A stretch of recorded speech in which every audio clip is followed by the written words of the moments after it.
Hi, I'm Ria. I'm the co founder, creative director, and designer at Rama, a Gen Z focused Indian ethnic clothing brand. Alongside building Rama into a seven-figure business, I have just recently moved to London to study at Imperial Business School. And this video is less about me and more about how you can do something similar. Build something meaningful, grow it big, and still take up opportunities that come knocking at your door, be it education or anything else. I'll break everything down exactly step by step so you can take what works for you. Well, now Nisho never started with big investors or a lot of funding. It is bootstrapped and it started with two kids, me being 19 and Ramnik being 20, being curious about our culture, our background, and our storytelling.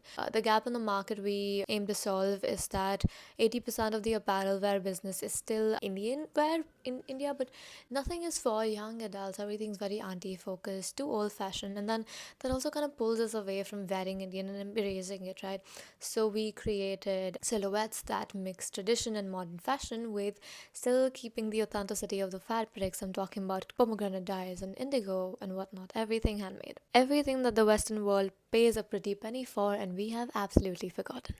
Like yoga. And here's the first lesson: you don't need permission to start. Most people wait for the perfect idea or capital or timing, but we started pretty small with what we had, and that's what created the momentum. I think what created the difference was we never intended to just sell clothes, it was telling a story, building a community, and I think that's what created it into a seven-figure business. So, lesson one would be to not overthink the start.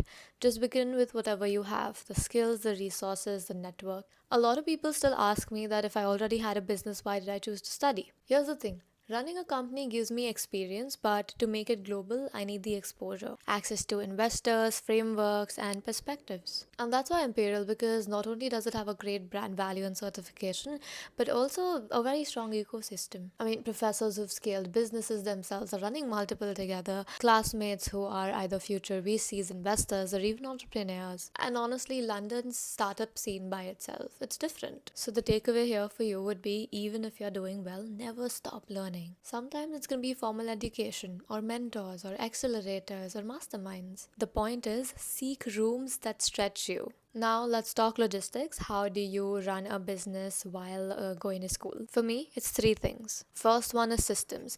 Nisho runs on SOPs and dashboards. Customer service, barcoding, refunds, returns, everything is automated. So I'm in class, but the business still runs. Point number two is people. You cannot scale a business alone. Ramnik and I always try to hire a team who we really trust so they can focus on execution while him and I focus on strategy. And the third one, my favorite, is boundaries.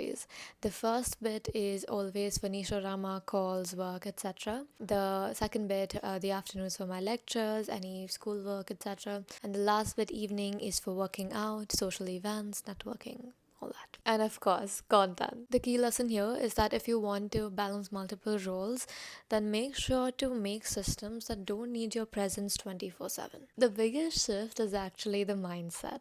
At 21, people told me to play it safe, take a stable job. I even considered a career in neuropsychology out of interest. But I realized that my brain was wired to storytell, to experiment, to build. So here's my mindset framework: don't wait until you feel ready. Treat every attempt as a live experiment. Fail fast, learn publicly, and adapt quickly. This mindset is something that helped Rama fly off the ground, and also something that helps me stand unique at Imperial. I did not apply with a checklist or grades, I applied with a story and one clear mindset and mission: to make Indian craftsmanship global. Okay, so now how you can do this? Here are my steps. Point number one is start with what you know.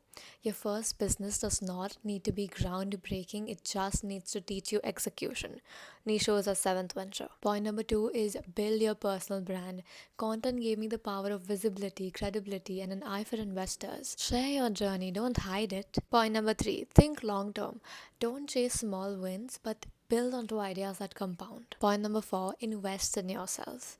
Whether that's doing a course or getting mentors or moving a country or getting a degree. The return in investing on yourself is always exponential. Remember, it's not about copying my or anybody else's exact paths, it's about identifying implementable principles. Just start, share, scale, and invest into growth. So, That's why I chose to study abroad while building a seven-figure company. If you want to know more about my dual life as a founder and a student, or how I manage Nisho remotely, let me know. Or even if you want help with the SOPs that we use, etc., I'll be happy to help. Leave me a comment. And if you're in your 20s, please dream big. I promise you it's possible.